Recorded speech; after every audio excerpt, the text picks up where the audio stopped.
we are less than a week out from the string of shootings that killed a bunch of people in and around Atlanta, predominantly women of Asian descent.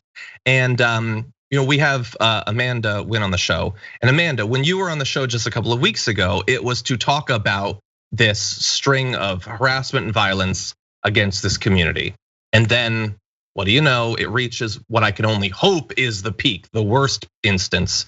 But we haven't had a chance to talk about that in general terms. So I imagine the last week has been pretty rough.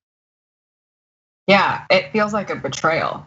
It's validation in the worst possible way, because for the past several months, I've been essentially bearing my soul out to this country saying, how many more lives is it gonna take in order for people to take our stories seriously? How many people need to be killed? It's going to happen. I'm telling you what the consequence is if we don't do something about this.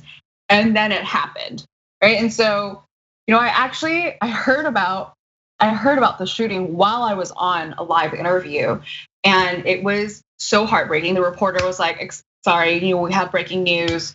We're hearing now that there has been a mass shooting targeting Asian women. There have been 2 confirmed dead, no 4, no 6, no 8. And the reporter then asked me, in light of these shootings, do you think there still is progress? First of all, that was a very tough question in that moment. And second, what other answer can I give than yes, we have to talk about this. Activism can't stop on this. So look, people are grieving right now. I literally couldn't sleep that night. I just literally walked around DC, and a bunch of people started reaching out. So I'm really glad. Thank you to the people who reached out. If you have Asian friends and you're trying to be a good ally, you can do that. Literally just I know a lot of people, don't know how to be a good ally. So simply saying, hey, I'm here for you. How can I be there for you? Or hey, I can't begin to understand what you're going through, but what can I do to make your day better? Stuff like that, it matters. So, now is a better time than ever to reach out. But yeah, we're literally picking up pieces of our soul and marching forward. Yeah. It sucked.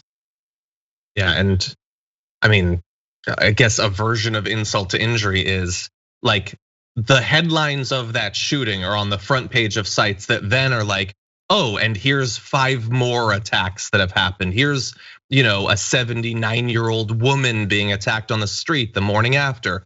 Here's, for instance, here's a screenshot for you. Man arrested in attack on Asian American woman at rally with daughter in New York City.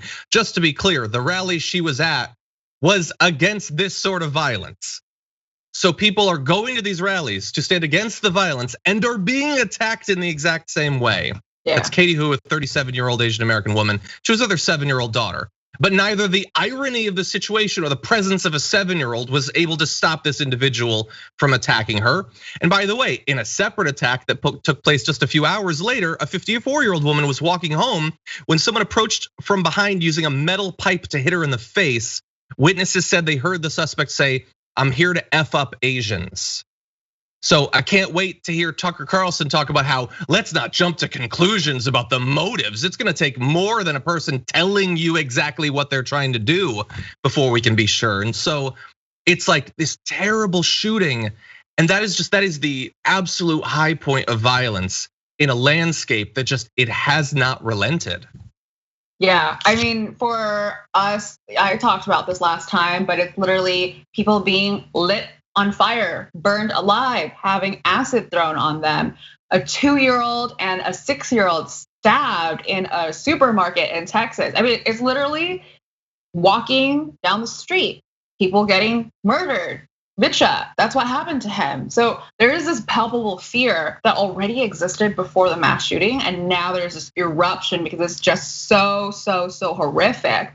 But we have been living this horror, and it is well past time for people to take it seriously. It's starting to change, so I am glad, but momentum is really hard to capture. And if we don't, have a very clear call to action, organize, and push it, then I am standing up at night worried about where my community is going as a movement and how we are going to be able to keep this call up, so that our community is safe.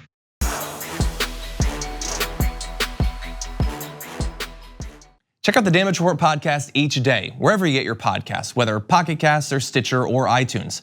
You can join me as I give you the news and stories you want, with a range of co-hosts and interview guests jumping in on the fun each day. Again, that's the Damage Report, wherever you get your podcasts. And if you get them at iTunes, don't forget to rate and review. Sometimes I'll read them live on the show.